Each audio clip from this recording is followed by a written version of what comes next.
ସମ୍ବଲପୁର ଜିଲ୍ଲା କୁଚିଣ୍ଡା ବ୍ଲକର କୁସୁମୀ ଗ୍ରାମ ପଞ୍ଚାୟତ ଅନ୍ତର୍ଗତ ଅଣଆପୋଷୀ ଗ୍ରାମକୁ ନିଶାମୁକ୍ତ କରିବାକୁ ଆଜି ସମ୍ପୃକ୍ତ ଗ୍ରାମର ବହୁ ମହିଳା ଓ ପୁରୁଷ ଆସି ଉପଜିଲ୍ଲାପାଳ ଗୌରବମୟ ପ୍ରଧାନଙ୍କ ସହଯୋଗ କାମନା କରିଛନ୍ତି।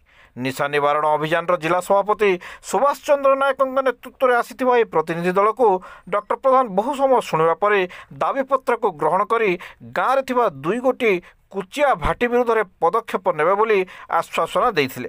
ଏହା ପୂର୍ବରୁ ସମ୍ପୃକ୍ତ ଗ୍ରାମରେ ଆଜି ସକାଳୁ ଶ୍ରୀ ନାୟକଙ୍କ ନେତୃତ୍ୱରେ ମହିଳାମାନେ ଗ୍ରାମ ସାରା ପଦଯାତ୍ରା କରି ନିଶା ନିବାରଣ ପାଇଁ ସମସ୍ତଙ୍କ ସହଯୋଗ କାମନା କରିଥିଲେ।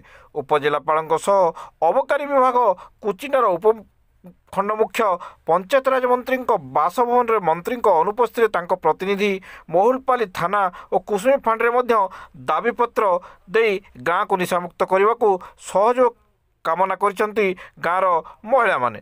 ଏହି କାର୍ଯ୍ୟକ୍ରମରେ ଅଭିଯାନର କୁଚିଣ୍ଡା ଉପଖଣ୍ଡ ସଭାପତି କରୁଣାକର କିଷାନ, ସହଦେବ କୁଞ୍ଜ, ନାରୀ ନେତ୍ରୀ ଗୋଦାବରୀ ଗୌଡ଼ ପ୍ରମୁଖ ନେତୃତ୍ୱ ନେଇଥିଲେ।